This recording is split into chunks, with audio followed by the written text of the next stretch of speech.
जैन बच्चों, कैसे हैं आप? उम्मीद है आप सब लोग अच्छे होंगे और मन लगाकर पढ़ाई कर रहे होंगे। आज हम प्रश्नावली 12.2 के बचे हुए सवाल करेंगे। 4 सवाल पिछली क्लास में हो गए थे, 5 सवाल से आप शुरू करेंगे। ठीक है, 80 नंबर की आज हमारी क्लास है और बहुत अच्छे सवाल हैं, अच्छे से समझिए और करने का प्रयास कीजिए। पहले करने का क्या तरीका बताया था, पहले सवाल को पढ़िए, वीडियो स्टॉप करके खुद करने का प्रयास करो, ना हो फिर आगे तुम समझा ही रहे। ठीक है, इससे क्या होता है, जब सवाल हमसे खुद से हल होता है ना तो हमारा कॉन्फिडेंस और बढ़ता है और रुचि बढ़ती है सब्जेक्ट के प्रति हमारी। ठीक है, सवाल कुछ इस प्रकार है। एक बर्तन एक उल्टे शंकु के आकार का है। एक बर्तन ऐसा है उल्टे शंकु के आकार का, ठीक, शंकु के आकार का है। इसकी ऊंचाई जो है वो 8 मीटर है। ठीक है, सेंटीमीटर है, ऊंचाई 8 सेंटीमीटर है और इसके ऊपरी सिरे, इसका ऊपरी सिरा जो है वो खुला हुआ है, जिसकी जो त्रिज्या है ना, वो त्रिज्या है वो 5 सेंटीमीटर है। ठीक, यह ऊपर तक पानी से भरा हुआ है। जब इस बर्तन में ऊपर तक पानी से भरा हुआ है ये, ठीक, ये पानी भरा हुआ ऊपर तक फुल है यहां तक। तो इसमें क्या किया जाता, शीशे की, इसमें इस बर्तन में शीशे की कुछ गोलियां डाली जाती हैं। जिन गोलियों का, जैसे मान लो गांव में पहले कंचा खेलते थे ना, अब भी खेलते हैं कंचा। जब खेलते हैं तो कंचे की जो गोलियां होती है ना, उन्हीं गोलियों की साथ बात हो रही है यहाँ पर। शीशे की गोलियां हैं, कंचे भी गोल गोल होते हैं, तो जिसकी त्रिज्या जो है, उन गोलियों की त्रिज्या, मानो इतनी छोटी गोलियां हैं वो, उन गोलियों की त्रिज्या है 0.5 सेंटीमीटर। ठीक, ऐसी ऐसी गोलियां इसमें डाली जाती हैं। फिर क्या होता है, जब ये गोलियां इसमें डाली जाती हैं तो इससे कुछ पानी बाहर निकल जाता है। वो पानी कितना होता है, 1/4 जो पानी होता है वो इस शंकु के आकार का जो पात्र है उससे बाहर निकल जाता है। अब हमको बताने कि इस बर्तन में डाली गई कितनी गोलियां थी जिससे कि ये पानी बाहर निकला, उन गोलियों की संख्या ज्ञात करनी, कितनी गोलियां डाली गई। ठीक है, बहुत सिंपल सवाल आपने समझ लिया। अब करेंगे कैसे, देखिए, इस पात्र में, मानो ये पात्र है, शंकु का ये पात्र है, इसमें हमने कुछ डाला। अब इसमें हमने डाला, गोलियां डाली, इससे कुछ पानी बाहर निकला। ठीक है, अब जितनी गोलियां इसमें डाली उतना पानी बाहर निकला। ठीक है, तो हमें गोलियां पता नहीं है, तो हम मान के चल रहे हैं गोलियों की संख्या है जो पात्र से बाहर निकले गए पानी के आयतन के बराबर है। गोलियों की संख्या पात्र से बाहर निकाले गए पानी के आयतन के बराबर है। तो बाहर पानी कितना निकला था, 1/4। तो इस आयतन कितना, आयतन पानी जो बाहर निकला उसका आयतन कितना होगा, आयतन पता है, शंकु का आयतन के बराबर होगा, शंकु का आयतन और उसका 1/4। ठीक है, पानी का आयतन, पानी तो फैला हुआ है, हमें नहीं पता, लेकिन शंकु से बाहर निकला तो हम मान के चल रहे हैं शंकु से बाहर निकला तो शंकु का जो आयतन होगा वही तो पानी का आयतन होगा, और 1/4 हिस्सा उस पानी का बाहर निकला है। तो शंकु का आयतन इंटू 1/4, ये क्या होगा, बाहर निकला गया पानी का आयतन बराबर गोलियों की संख्या इंटू उस गोली का आयतन। ठीक, इसके बराबर होगा। ठीक, समझ गए आप कैसे करेंगे। अब देखो,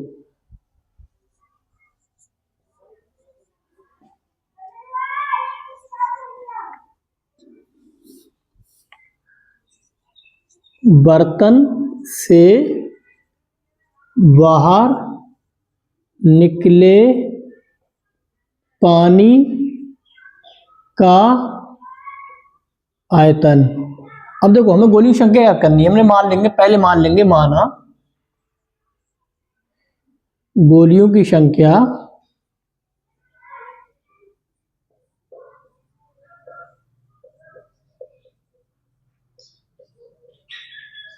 n है। ठीक, कैपिटल n है, तो बाहर निकलेगा पानी का आयतन बराबर गोलियों का कुल आयतन। अब देखो, जो गोली है ना, हम इससे थोड़ा बड़ा बना रहे ताकि समझ में आ जाए। गोली ऐसी होंगी तो उसका जो त्रिज्या है वो रेडियस जो कितनी है 0.5 सेंटीमीटर। ठीक, गोलियों का कुल आयतन कितना होगा? सारी गोलियां एक ही आकार की हैं तो जितनी गोलियां होंगी एक गोली का आयतन निकालेंगे और जितनी गोलियां होंगी उससे गुणा कर देंगे। ठीक है, ऐसा करेंगे। अब बाहर निकलेगा पानी कितना है, बर्तन से बाहर निकलेगा पानी, वो शंकु के आकार का है ना, तो शंकु का आयतन 1/3 पाई आर स्क्वायर एच। देखो शंकु की त्रिज्या को r1 निकल रहा है, इसकी त्रिज्या को r1 जो कितनी है 5 सेंटीमीटर, इसकी त्रिज्या r2 जो कितनी है 0.5 सेंटीमीटर। ठीक है, अब बाहर निकलेगा पानी कितना था, 1/4 हिस्सा था ना, तो 1 इंटू में 1/4 लिख देंगे। ठीक, बराबर कुल गोलियों का आयतन, तो गोलियों की संख्या पता नहीं है, एक गोली का आयतन कितना होता है, गोले का आयतन 4/3 पाई r2 ठीक, एक गोली का आयतन इतना है, कुल गोलियों का आयतन n से गुणा कर देंगे इसकी कुल गोलियों का आयतन। अब ये बराबर हो गया। अब इसको हम हल कर लेंगे। देखो पाई से पाई कैंसिल हो जाएगी, यहाँ पे 3 से 3 कैंसिल हो जाएगा यहाँ पे। अब जो बचा उसमें मान रख दो, 1/4 गुणा पाई का आर का मान कितना है 5 सेंटीमीटर, 5 का स्क्वायर इंटू एच का मान कितना है, एच का मान है 8 सेंटीमीटर, रख दो यहाँ पर, is equal to n into 4 into r का मान कितना है 0.5 सेंटीमीटर। ठीक, अब देखिए इसे भाग कर दो यहाँ से, 4 दूनी 8। ठीक, ये कितना हो जाएगा 5 25 गुणा 2 इज इक्वल टू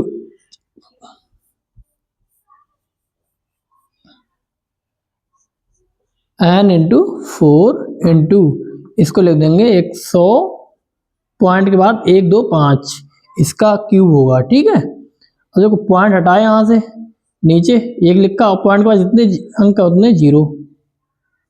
ठीक, इसे भाग कर दो, पहले रुक जाओ, इससे मत काटो, इससे काटो, 25 पंजे 125, 25 चौका 100, 5 अट्ठा 40, 4 दूनी 8। अब ये कितना हो गया 50, ये 2 की इससे गुणा कर देंगे, 50 इंटू 2 इजक्वल टू इधर बचा n, तो n कितना आ गया, n इजक्वल टू 5 दूनी 10। गोलियों की संख्या कितनी आ गई 100, इनकी इसका मतलब है इस पात्र में 100 गोलियां डाली गई थी। ठीक है, सवाल बहुत अच्छे ढंग से समझ आ गया होगा उम्मीद है, क्योंकि सवाल को समझाने का तरीका यही है, सवाल को पढ़ते जाइए, चित्र बनाते जाइए, सवाल के अकॉर्डिंग जो जो कह रहा है उसको लिखते जाइए, इससे जिंदगी बहुत आसान हो जाती है। मतलब कहने का मतलब है सवाल बहुत आसान हो जाता है। ठीक है, अगर आप लिखेंगे नहीं कुछ भी, पढ़ते जाएंगे सीधे, तो उससे कुछ बन, सवाल जो जो लिखा है उसको लिखते जाइए वैसा का वैसा, उसे बहुत आसानी समझ में आ जाता है कि आप क्या क्या करना है इसमें। ठीक है, अगला सवाल करते हैं।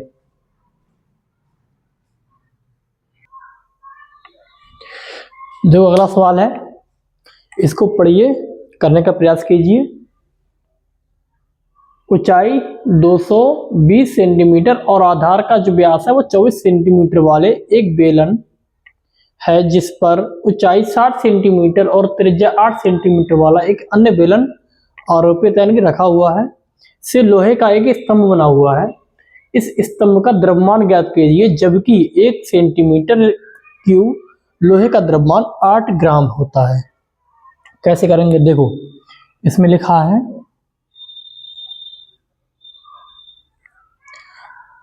220 सेंटीमीटर और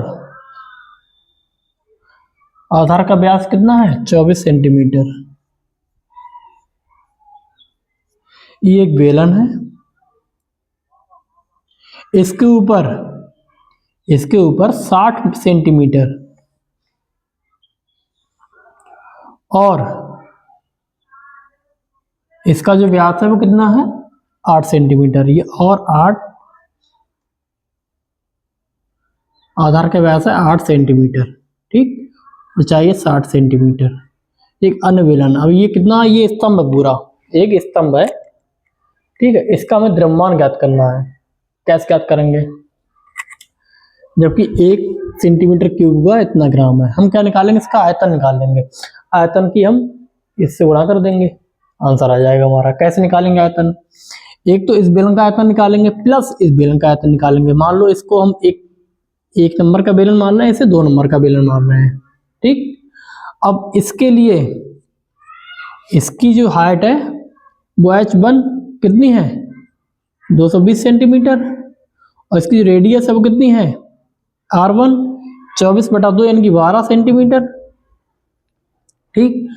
इसके लिए h2 कितना है 60 सेंटीमीटर,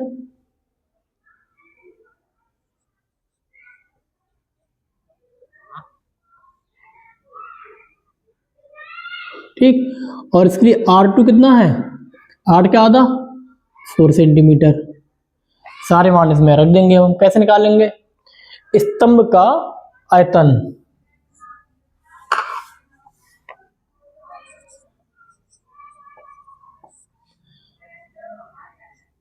स्तंभ का आयतन इक्वल टू किसके होगा, बेलन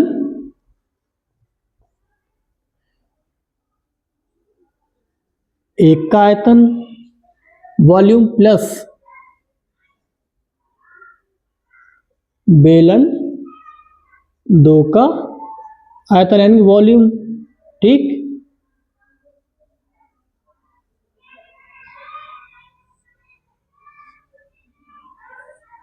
ठीक है, बेलन 2 का आयतन निकाल लो। कैसे, बेलन पहले का आयतन निकालेंगे, पाई r1 square h1 plus pi r2 square h2। इसमें पाई कॉमन है, ले लो कॉमन, यहाँ क्या बचा r1 का square into h1 plus r2 का स्क्वायर इंटू h2। सारे मान रख दो यहाँ पर। पाई का मान 3 या 3.14, आर का मान यहाँ पर कितना, आर का मान है 12 का स्क्वायर इंटू एच का मान 220 प्लस R2 कितना है 4 का स्क्वायर, H2 कितना है 60, ठीक। इसमें से 10 कॉमन ले लेंगे, 10 जब कॉमन ले लेंगे तो एक अंक के बाद पॉइंट लग जाएगा 31.4, यहाँ से 12 का 144, यहाँ से 10 कॉमन ले लिए, यहाँ 22 बचे प्लस 4 चक 16, यहाँ से 10 कॉमन लिए, यहाँ पर 6 बचे, ठीक है।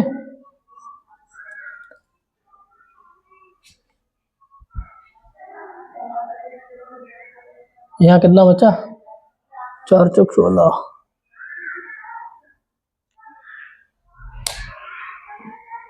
त्रिज्या दे रखी है ना, ये त्रिज्या दे रखी है भाई,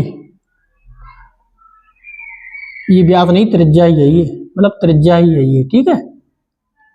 ये छोटे वाले बेलन की 8 जो है वो व्यास नहीं त्रिज्या ही दे रखी है, तो 8 का स्क्वायर तो 8 64, ठीक है। अब क्या करेंगे हम,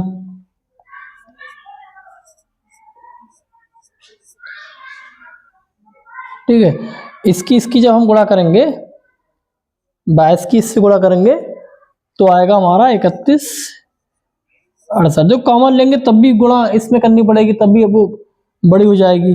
इसे यहीं पर गुणा कर दी इसकी हमने, और इसकी यहाँ पे गुणा कर दी, ये कितनी आई 384, इसकी गुणा खुद करेंगे, ठीक है। अब 31.4 इंटू इन दोनों का जो योग आएगा 8 4 12, 8 से 14, 1 15, 3 4 1 5, ठीक है, ये आया।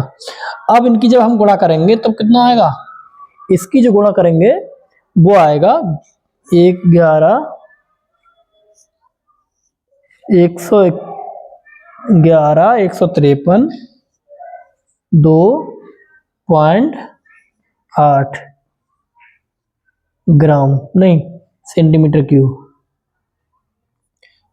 क्योंकि आयतन निकाला है ना, सेंटीमीटर क्यूब आ गया।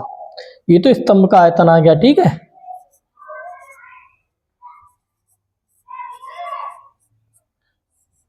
स्तंभ का आयतन आ गया ये। अब क्या करेंगे हम, देखो 1 सेंटीमीटर, ये तो लोहे का आयतन आ गया। अब 1 सेंटीमीटर क्यूब लोहे का द्रव्यमान इतना है, क्योंकि ये आ रहा बोर्ड में, ठीक है। देखो इसको आप नोट कर लेना, ऊपर का मिटा दे रहे हैं, ठीक है।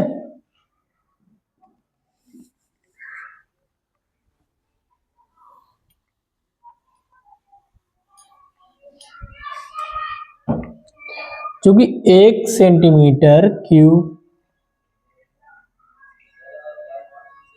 लोहे का द्रव्यमान 8 ग्राम है, तो इतने 111,532.8 सेंटीमीटर क्यूब लोहे का द्रव्यमान कितना होगा, 8 से इसकी गुणा कर देंगे, कितना होगा 111,532.8 गुणा 8, ठीक है। इससे गुणा कर देंगे, गुणा करने पर कितना आ जाएगा, ये आ जाएगा 8,9,2,2,6,2.4 ग्राम। 8 से इसकी बस गुणा कर दो, 8 2 64, मतलब 8 दूनी 16, 16 6 22, ऐसी इसकी गुणा करेंगे, इतना आ जाएगा। ये तो ग्राम में आ गया, ठीक है, आंसर इतना आ गया। लेकिन अगर आंसर ग्राम में दिया होगा तो ठीक है, पेपर में तो आप इतना कर देंगे, आंसर है, ठीक है। लेकिन बाई चांस अगर कभी कोई ऑप्शन हो तो किलोग्राम में, बहुत बड़ा मान हो गया, इसको किलोग्राम बदल लो, मान छोटा हो जाएगा। किलोग्राम में बदलने के क्या करेंगे हम,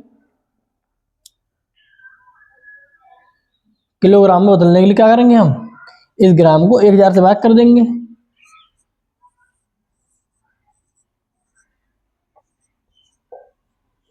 इसको क्या करेंगे 1000 से भाग कर देंगे, कितना हो जाएगा किलोग्राम, ठीक है।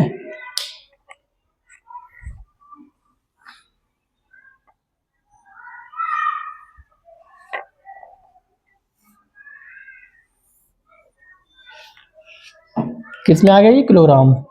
अब जिससे भाग दिया तो 1 2 3 अंकों का पॉइंट लग जाएगा, 892, 1 2 3 यहाँ पॉइंट लग जाएगा, 200 ये किलोग्राम। हम 2 अंकों तक लिखेंगे तो 800 पॉइंट के बाद 2 अंकों तक ना, 2 6 किलोग्राम, ये आंसर है। बहुत सिंपल है ना। क्या किया हमने, स्तंभ का आयतन निकाल लिया, उस आयतन की जो भी आयतन आया, क्योंकि 1 सेंटीमीटर क्यूब लोहे का द्रव्यमान इतना दे रखा है, 1 की इससे गुणा करी, ठीक है, तो इतना आया। अब इसका कितना द्रव्यमान होगा, इसकी 8 से गुणा कर देंगे, 1 का इतना है तो इसका 8 से गुणा कर देंगे, वो इतना आ जाएगा, ग्राम में आ गया, किलोग्राम में 1000 से भाग कर दिया, किलोग्राम में आंसर आ गया, ठीक है। बहुत सिंपल है, कोई दिक्कत वाली बात नहीं, बस सवाल को ध्यान से पढ़ना है, चित्र बनाना है, लिख के देखना है कि इसमें क्या क्या हमारे पास है, क्या क्या कमी है, वो करेंगे तो बहुत आसानी से आपको समझ में आएगा सवाल को कैसे करेंगे, ठीक है।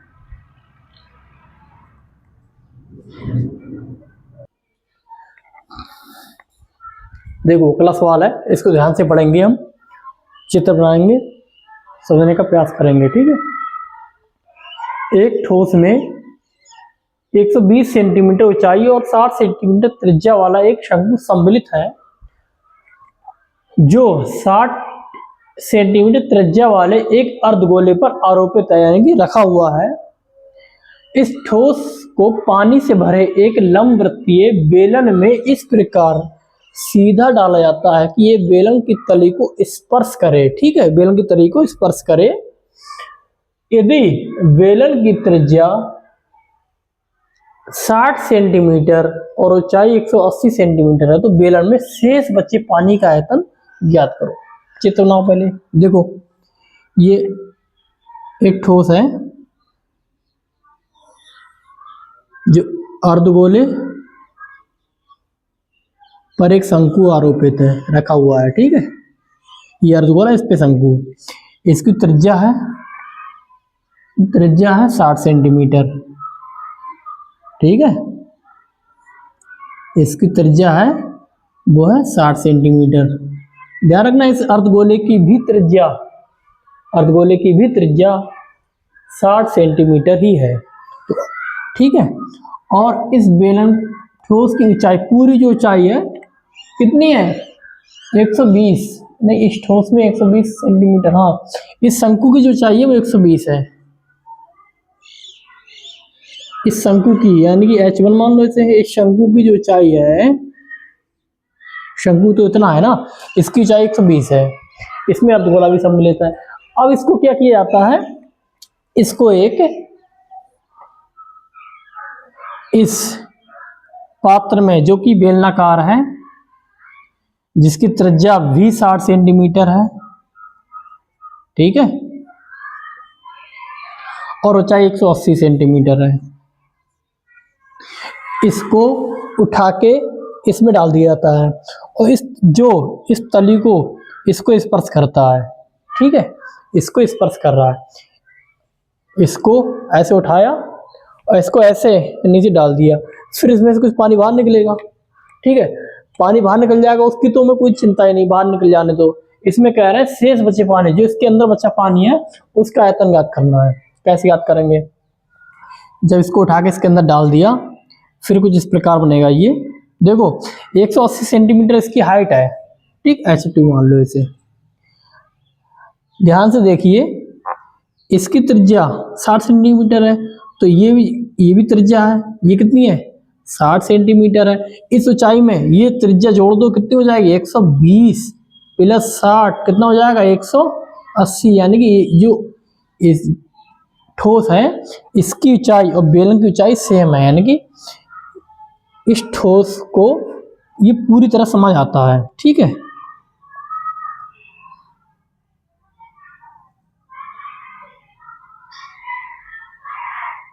ठीक है, ये पूरी तरह समझ आता है, इसमें ये पूरी तरह से समझ आता है। अब इसकी जो इस शंकु की रेडियस और ये सेम दे रखा है, इसको इसमें डुबा दिया बस, ठीक है।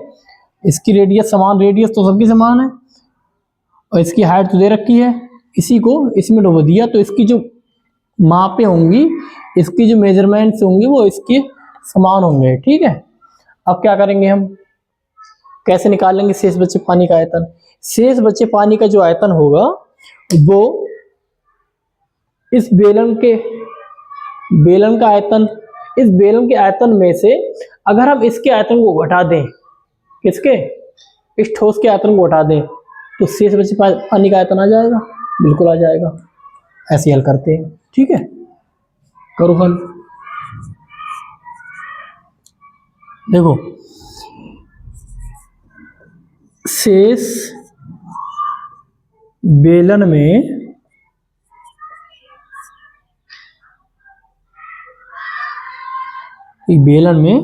शेष बचे पानी का आयतन कितना होगा, वो होगा बेलन का आयतन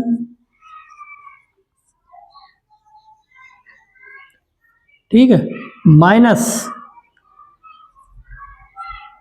ठोस का आयतन। ठीक, अब देखिए बेलन का आयतन कितना होगा, पाई आर स्क्वायर H2, त्रिज्या समान इसलिए त्रिज्या को मैंने नहीं बदला, ठीक है, माइनस ठोस का आयतन। ठोस का आयतन कितना होगा, दो चीजों से मिलकर बना है, ध्यान रखना, दो चीजों मिलकर, एक तो शंकु और एक अर्धगोला। ठोस का आयतन कितना होगा, शंकु का आयतन 1/3 पाई आर स्क्वायर एच, त्रिज्या समान इसकी भी है H1, ठीक है, हमने H1 माना था ना इसको, प्लस इस अर्धगोले का आयतन कितना होता है 2/3 पाई आर क्यू, त्रिज्या समान है इसलिए आर को वही रखा हमने।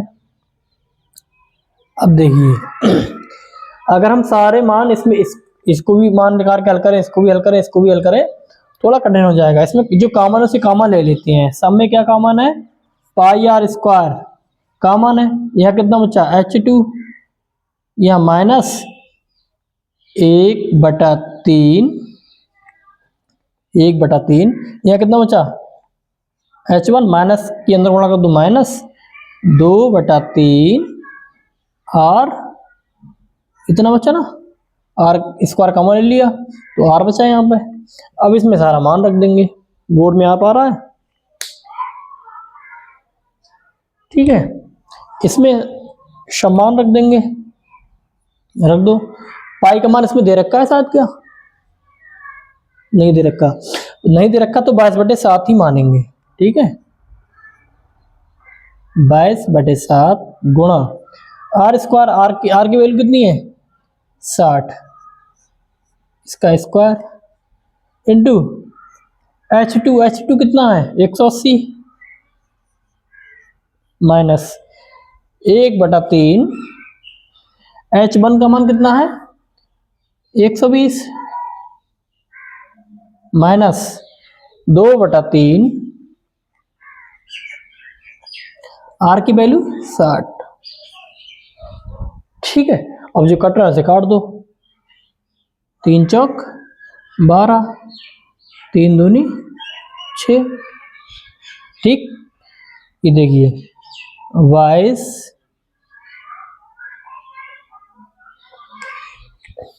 देखिए ये सब नोट कर लो, इसको मिटा दे रहे हैं सवाल को।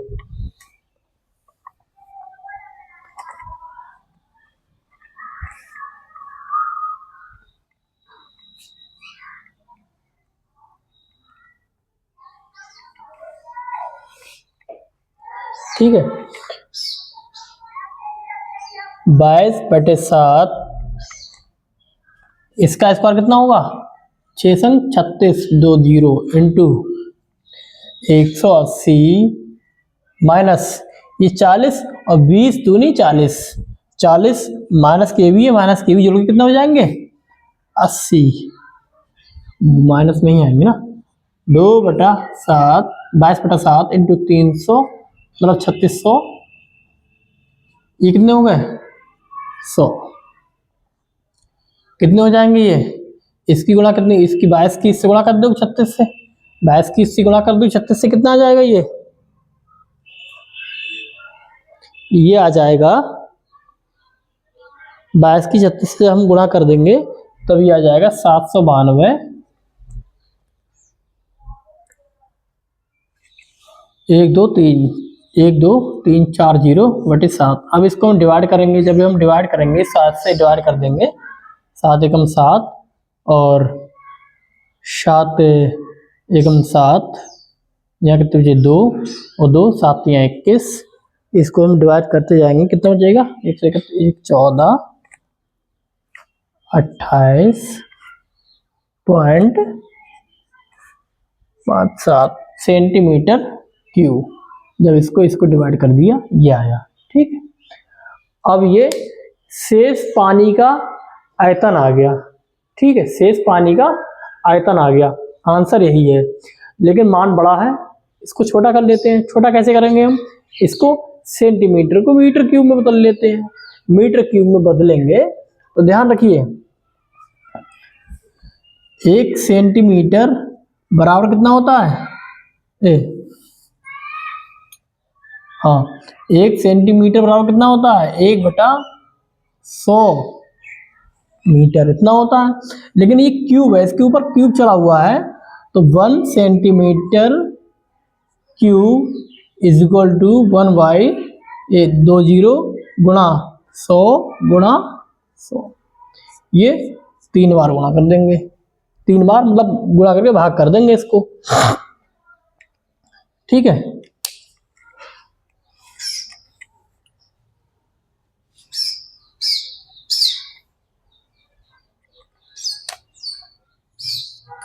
करो 100 मतलब 113 14 28.57 गुणा सेंटीमीटर मीटर में बदलेंगे तो मीटर क्यूब में बदलेंगे, तो नीचे हम 100 गुणा 100 गुणा 100 3 बार 100 से भाग कर देंगे, कितना आ जाएगा 1 2 3 4 5 6 6 अंकों के बाद पॉइंट लग जाएगा, 6 अंक पॉइंट इधर खिसक जाएगा, 1 2 3 4 5 6, यानी कि जो पॉइंट लगेगा वो यहाँ पर लगेगा, यहाँ पर लगेगा 1.1341, ठीक है।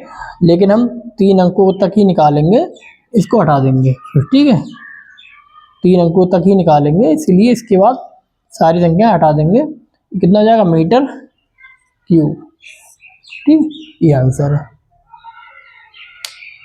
ये आंसर बहुत आसान सवाल है, बस सवाल पढ़ते जाइए, चित्र बनाते जाइए ध्यान से और करते जाइए जैसे जैसे सवाल बोलता जा रहा है, ठीक, उसको सवाल जैसा बोला जा रहा है उसको चित्र बना लो, क्या पूछा है उसको लिख लो, ठीक है, और आंसर आ जाएगा, मतलब उसमें सारी वैल्यू रख दो, आंसर आ जाएगा, ठीक है। अगला सवाल करते हैं।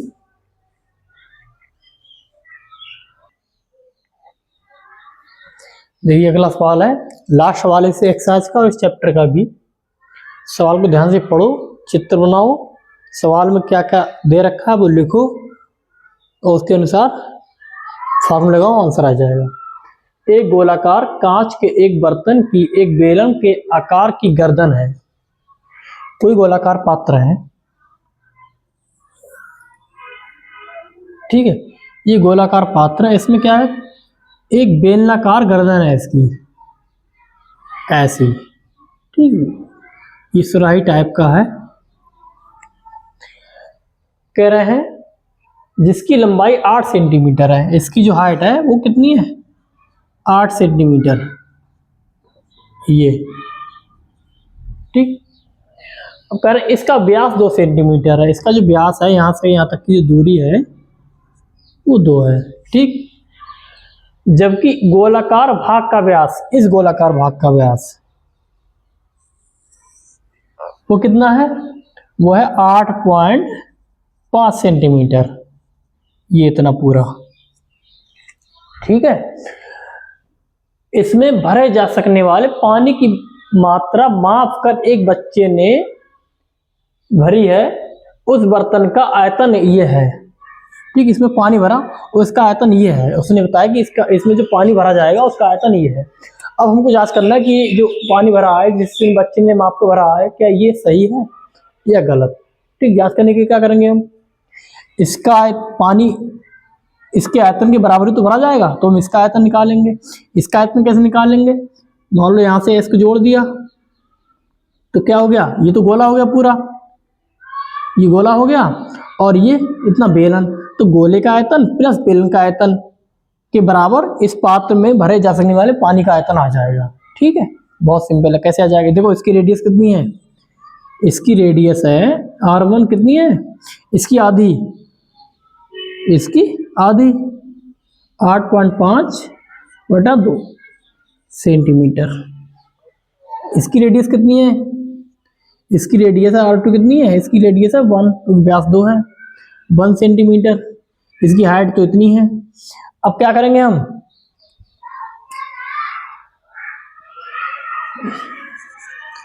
अब सवाल को हल करेंगे, कैसे करेंगे देखो, पात्र में भरे जा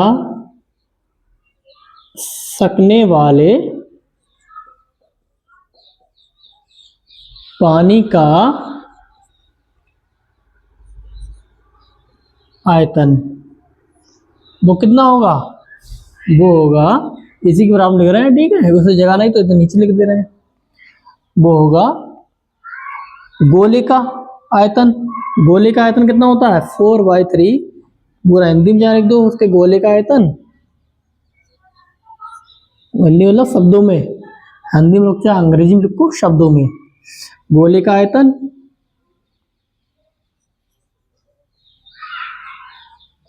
प्लस बेलन का आयतन,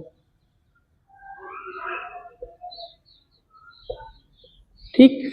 गोले का आयतन कितना होता है? 4/3 पाई r1 क्यूब, ठीक, प्लस बेलन का आयतन कितना होता? पाई r2 स्क्वायर h। सारे मान इसमें रख दो, जो कॉमन उसे कॉमन ले लो, पाई कॉमन है। यहाँ क्या बचा? 4/3 पाई r1 का क्यूब प्लस यहाँ कितना बचा? r2 का स्क्वायर इंटू h। सारे मान इसमें रख दो। पाई का मान 3.14 इंटू 4/3, r1 का मान कितना है?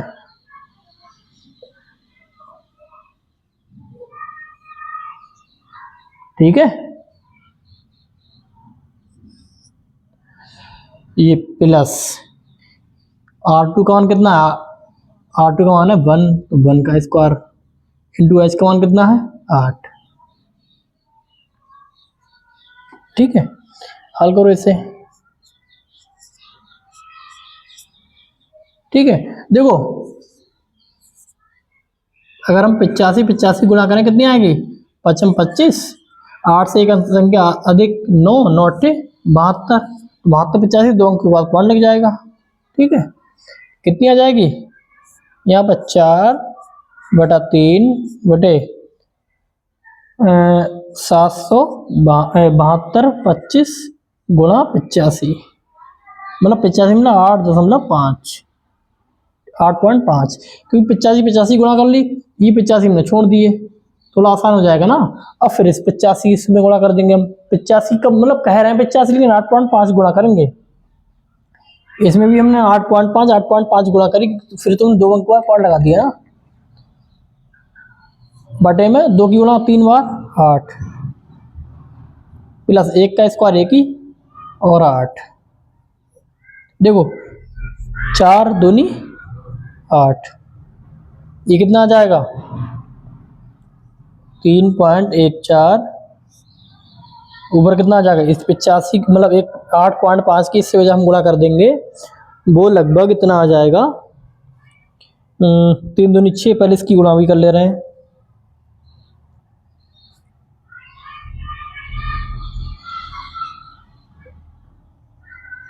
इसकी गुणा आप खुद करना। ठीक है, 3 दूनी 6 और 8 चंग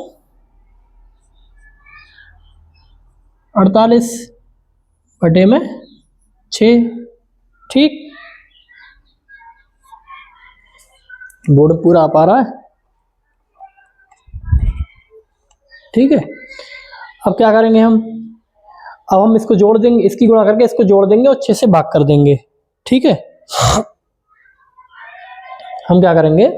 इसकी गुणा इससे करके इसको इसमें जोड़ देंगे और 6 से भाग कर देंगे। इतना काम आप खुद करेंगे, इससे समय बचेगा। अगर हम यहाँ पर गुणा भाग सब कुछ करने लग गए, 5 मिनट और लग जाएंगे इसमें। ठीक है, गुणा भाग आपको ही करनी है पेपर में भी, तो ये गुणा भाग आप खुद करेंगे और इसकी गुणा करके इसको जोड़ करके ये जो आएगा मान वो आएगा 110.354। ठीक है, अब इसकी इससे जब हम गुणा करेंगे, इसकी गुणा इससे हम करेंगे, वो कितना आ जाएगा? वो आ जाएगा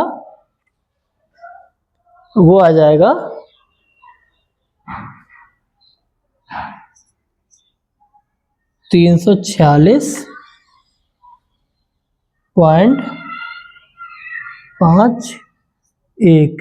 ठीक है, 5 1 के बाद 6 भी है, लेकिन 2 अंकों को तक लिख रहे हैं। ठीक है, चाहो तो इसे 2 कर देंगे, लेकिन इतना ही यहाँ तक ही दे रखा है तो यहाँ तक ही रखेंगे। पॉइंट के बाद की संख्या 2 या 3, इससे ज़्यादा नहीं रखेंगे। ठीक है, सेंटीमीटर क्यूब। सब कुछ बोर्ड में आ तो रहा? ठीक है, बस इसमें कैलकुलेशन है, बाकी कुछ नहीं है। सवाल तो यहीं पर खत्म हो गया। उसके बाद आपको खुद कैलकुलेशन करनी है। इसकी गुणा इससे करेंगे और इसको जोड़ करके इस 6 से भाग कर देंगे, वो इतना आएगा। फिर इसकी गुणा इससे कर देंगे, वो इतना आंसर आ जाएगा। ठीक, बस पॉइंट पे ध्यान रखना। इसकी गुणा जब गुणा करो तो पॉइंट का ध्यान रखना। जब गुणा करते हैं इन दोनों की जब गुणा करेंगे तो जो भी गुणा आएगी उसमें 1 2 3 4 5 अंकों के बाद पॉइंट लगेगा। पॉइंट के बाद 5 अंक होंगे, जिसमें 3 अंक हमने हटा दिए हैं, 2 अंक रहने दिए हैं। ठीक है, तो आंसर लाने के लिए अंतिम आंसर में पॉइंट के बाद 2 ही अंक रखेंगे। ठीक है, सवाल हल हो गया पूरा अच्छे तरीके से, समझ में आ भी गया होगा आपको, क्योंकि उन्होंने बहुत अच्छे ढंग से समझाया। अगर इससे भी अगर आप नया फिर तो आपकी स्थिति चिंताजनक है। ठीक है, इससे ज़्यादा आसान तरीके से शायद ही आपको कोई समझा पाए, बहुत ज़्यादा सरल तरीके से, बहुत ही ज़्यादा, मतलब इससे सरल तरीके से मैं नहीं मानता कोई समझा पाएगा। बहुत ज़्यादा सरल से बहुत सरल भाषा का प्रयोग हमने किया है। जो आपकी भाषा और हमारी भाषा एक जैसी भाषा जो चलती है, उसी भाषा में समझाया है। ये अलग से कोई किताबी भाषा है, उस किसी भी किताबी भाषा का या स्टैंडर्ड भाषा का प्रयोग नहीं किया है। जो स्टैंडर्ड टर्म है बस उनको हमने किया है, बाकी बहुत सरल भाषा में समझाया है। हमें भी मतलब फील आ रहा है कि हमने अच्छे समझाया है, तो आपको भी अच्छे से समझ में आया होगा, ये उम्मीद करते हैं हम। ठीक है, आज हमारे 12 चैप्टर लगभग क्या कह रहे हैं, 12 चैप्टर आज पूरे खत्म हो गए, मतलब फिनिश हो गए हैं। फिनिश का मतलब होता है समाप्त हो गए, फिनिश तो नहीं हुए, चैप्टर तो किताब में है। मतलब हमने 12 चैप्टर आज आपको कंप्लीट करा दिए है। 12 चैप्टर आज हमारे कंप्लीट हो गए। ठीक है, 12 चैप्टर कंप्लीट हो गए हैं। इसके बाद बचा 13 चैप्टर और 14 चैप्टर, 2 चैप्टर बच्चे हैं, वो 2-3 क्लासों में आराम, 3-4 क्लासों में आराम से हो जाएंगे। मतलब ज़्यादा से ज़्यादा जितनी भी क्लास लिया 10 से तो ज़्यादा नहीं लगेंगी ना, 10 क्लासों में आसानी से हो जाएंगे। और हमने कब से पढ़ाना शुरू किया था, 9 सितंबर, और बहुत तेज भी नहीं पढ़ाया है, बहुत स्लो पढ़ाया है। 9 सितंबर से लगभग ये 20 दिसंबर तक कोर्स कंप्लीट हो जाएगा। उसके बाद पेपर कब है आपके, पेपर है फरवरी के बाद। मैथ का जो पेपर होगा फरवरी के बाद ही पड़ेगा। लगभग आपको रिवीजन करने के लिए 2 महीने मिलेंगे पूरे, क्योंकि 10 फरवरी के बाद पेपर होगा, तो एक महीना पूरा और 20 दिन, 50-60 दिन आपको मिलना है। लगभग 50 दिन तो आपको पूरे मिलेंगे। अभी आज कितनी तारीख हो रही है, हाँ 2 महीने लगभग आपको पूरे मिल जाएंगे। बहुत होता है 2 महीना रिवीजन के लिए, हमने अब 2 महीना पूरा सिलेबस कंप्लीट कराया है। तो आप जब खुद पढ़ेंगे 2 महीने में तो आप कई बार रिवीजन इसका करेंगे। ठीक है, कई बार, और सारे सब्जेक्टों को पढ़ने का प्रयास कीजिए। मतलब डेली सारे सब्जेक्ट, आप 10th क्लास में तो सारे के सारे 6 सब्जेक्ट डेली पढ़ो। बस आप अपनी क्षमता के अनुसार कौन सा सब्जेक्ट आपको ज़्यादा आता है, कौन सा कम आता है, उसके अनुसार आप समय आप खुद निर्धारित करें। कोशिश कीजिए सारे सब्जेक्ट डेली पढ़ें, जिस भी क्लास में हो। ठीक है, आज हमारी क्लास यहीं समाप्त होती है। जय हिंद।